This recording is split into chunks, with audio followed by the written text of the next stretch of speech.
মাঠে দর্শকদের ফ্লেয়ার ওড়ানোই যেন বিশ্ববিদ্যালয় লেভেলের ক্রিকেট নয় বরং আন্তর্জাতিক লেভেলের ক্রিকেট। গতদিন ইউসিটির প্রথম আসরের ফাইনালে ড্যাফোডিল ইউনিভার্সিটিকে ৮ উইকেটে হারিয়ে চ্যাম্পিয়ন হয়েছে সোনারগাঁও ইউনিভার্সিটি। সোনারগাঁও অধিনায়ক মাহফুজুর রহমান রাব্বি অনূর্ধ্ব-19 এশিয়া কাপে করেছেন বাংলার যুবাদের চ্যাম্পিয়ন। বিশ্ববিদ্যালয় করলেন নিজের ক্যাম্পাসকে চ্যাম্পিয়ন।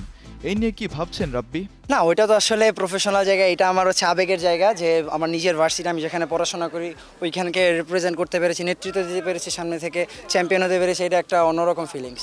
এই প্রথমবার আইসিসির নিয়ম নীতি অনুযায়ী অনুষ্ঠিত হয়েছে বিশ্ববিদ্যালয়ের ক্রিকেট টুর্নামেন্ট, যার পৃষ্ঠপোষকতায় ছিল বসুন্ধরা গ্রুপ এবং সম্প্রচার সত্তায় ছিল টি স্পোর্টস। এমন আয়োজনে বসুন্ধরার প্রশংসায় পঞ্চমুখ অধিনায়ক। সেই সাথে বসুন্ধরা স্পোর্টস সিটিকে আন্তর্জাতিক মানের বলেছেন রাব্বি। এটা তো খুবই একটা চমৎকার আয়োজন বলতে পারেন, কারণ এখানে প্রাইভেট যে ইউনিভার্সিটি মানে আমাদের যে ভাইরা আছে, যে সহপাঠীরা আছে, সবাই এই টুর্নামেন্টের মাধ্যমে তারা খেলাধুলায় আসতে পারতেছে। আর তাছাড়াও এখানে যে একটা গ্রাউন্ড, এটা একটা ইন্টারন্যাশনাল লেভেলের গ্রাউন্ড। আমার কাছে মনে হয় যে সুন্দর উইকেট এখানে খেললে আমাদের ক্রিকেটটা অনেক ইম্পর্টেন্ট হবে। আমরা তো আসলে যেহেতু খেলাপ্রেমী মানুষ, অবশ্যই আমাদের খেলতে ভালো লাগে। সো এরকম আয়োজন যদি বেশি বেশি হয় তাহলে আমরা অনেক এনজয় করতে পারবো। আর তাছাড়া এইসব যদি এরকম ক্রিকেট টুর্নামেন্ট যদি আরও অনেক বেশি হয়, আমরা আরও খেলতে পারবো, আরও আমাদের ইমপ্রুভমেন্ট হবে। প্রতি বছর এমন টুর্নামেন্ট চান ধানমন্ডি ক্রিকেট ক্লাবের ক্রিকেটার মেহরাব হোসেন জোশী। এছাড়াও বসুন্ধরার এমন আয়োজনে মুগ্ধ তিনি। বসুন্ধরা তো বরাবরের মতো খুব ভালো আয়োজন করে, যে কোনো স্পোর্টসে বসুন্ধরা সবার আগে থাকে। বাংলাদেশের শীর্ষ একটা প্রতিষ্ঠান, যেটা আমরা সবাই জানি, বসুন্ধরা স্পোর্টস কমপ্লেক্স বাংলাদেশের প্রথম একটা কমপ্লেক্স, যেটার মধ্যে সব কিছু আছে।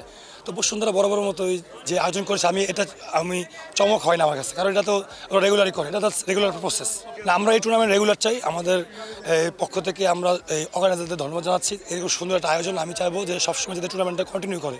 সোনারগাঁও ইউনিভার্সিটির স্টুডেন্টস তো সবসময় অসাধারণ, কারণ তারা খুব দারুণ সাপোর্ট করে আমাদের মাঠে।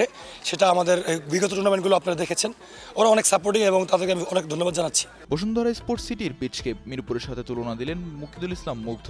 বললেন, এমন পিচে খেললে ব্যাটারদের জন্য ভালো হবে। পিচ এটাও ভালো, আর মিরপুরটাও ভালো। মিরপুরটা ইন্টারন্যাশনাল পিচ, আর এটা এখন হচ্ছে। তো আমার মনে হয় যতটুকু বোলিং করে দেখেছি খুব ভালো পিচ, ব্যাটসম্যানদের ফেভারে পিচটা।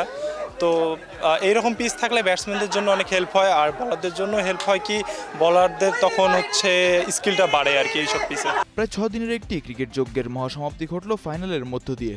সোনারগাঁওকে কাপ জিতিয়ে মাহফুজুর রহমান রাব্বি যেন ফিরিয়ে আনলেন কাতার বিশ্বকাপ 2022-এ করা মেসির কাপের সেলিব্রেশন।